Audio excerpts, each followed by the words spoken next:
Naaalala ko pa na sinabi niya na ang minahal daw niya sa akin ay yung natural na ako. Kaya nga, na-expire na lang lahat ng makeup ko kasi nagpulbot lip tint na lang ako. Kabilang banda, naging maganda rin yung resulta kasi nakaipon ako. At yung naipon ko, ayun, pinandagdag namin sa down payment ng kotse niya. Kasi sa kanya na nga umikot yung mundo ko. Kasi nga mahal ko, di ba? Nagkiligan pa ako nung sinabi niya sa akin na maswerte daw siya.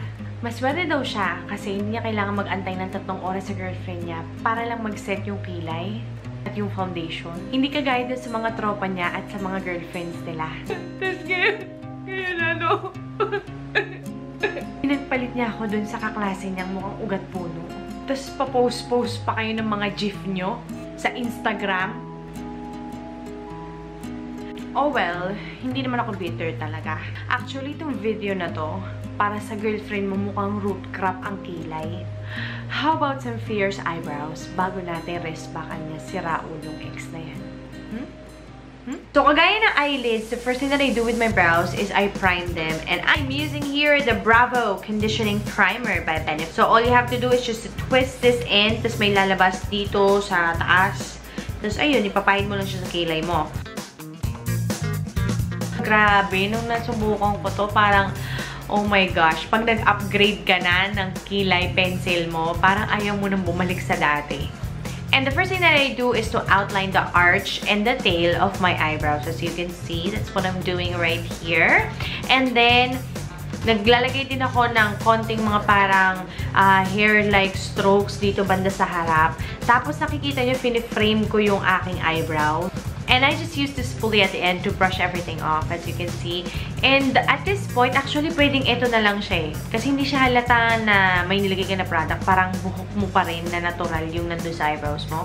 And of course, I like to level things up using this Benefit Browsing Brow Kit. So I just take the wax. Tapos kung saan ako nag-start kanina, dun sa arch pa rin, doon ko una nilalagay yung wax hanggang sa tail. And then, I go over the entire kilay with the wax. Pagkatapos, lalagyan ko na siya ng powder to set it in place. Pagkatapos lang guys, you just grab your brow mascara. I'm using this 3D Brow Tones by Benefit. And I just brush my brow hairs with it.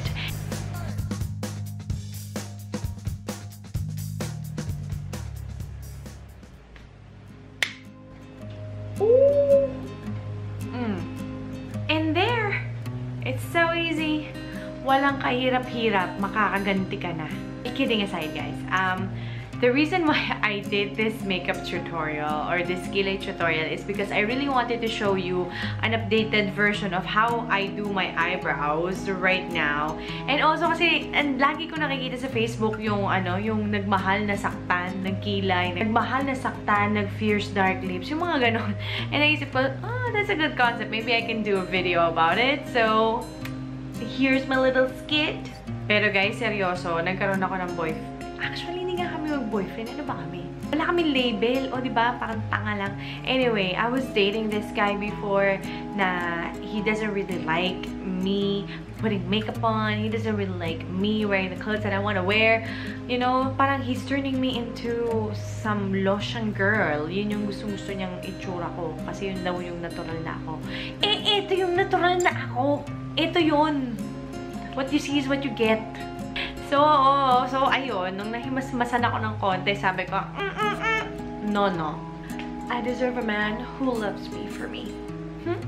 Kung nakaka-relate kayo sa mga pinagsasabi ko kanina sa intro, leave me some comments down below. And I'll see you next time, guys. I love you. Bye! Mwah!